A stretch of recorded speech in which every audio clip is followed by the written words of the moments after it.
C'est un nouveau jalon qui vient d'être posé dans les relations bilatérales particulièrement denses entre le Cameroun et le Tchad. Ce 17 juillet, le ministre d'État, secrétaire général de la présidence de la République, Ferdinand Ngongo, a reçu en son cabinet, au nom du chef de l'État, Paul Biya, une importante délégation tchadienne sous la conduite du ministre des Affaires étrangères, de l'intégration africaine et de la coopération, Abdoulaye Sabre Fadoul. L'enjeu de cette visite tient dans un pli fermé, un message confidentiel envoyé de N'Djamena destiné au président de la République, Paul Biya.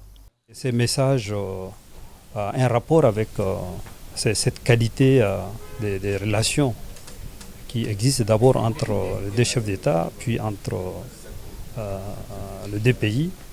Et nous sommes venus pour insister une nouvelle fois sur la nécessité de continuer à approfondir, à améliorer la coopération bilatérale entre le Tchad et le Cameroun.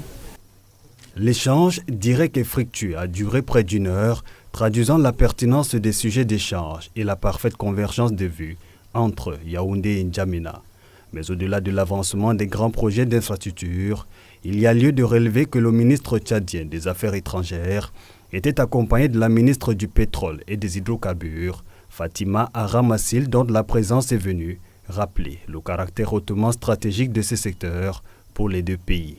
Si rien n'a filtré à ce sujet, l'essentiel est ailleurs. L'essentiel est que ces messages touchent à des questions d'intérêt commun avec le Cameroun et nous attendons la suite qui sera donnée à ces messages. Mais pour le moment, nous ne faisons pas de commentaires sur le message en lui-même. Face aux défis sécuritaires et économiques de la sous-région, Yaoundé et N'Djamena réaffirment ainsi leur volonté de marcher d'un même pas. Une diplomatie de proximité et de confiance qui prouve une fois de plus que l'axe Cameroun-Tchad demeure l'un des moteurs essentiels de l'intégration en Afrique centrale.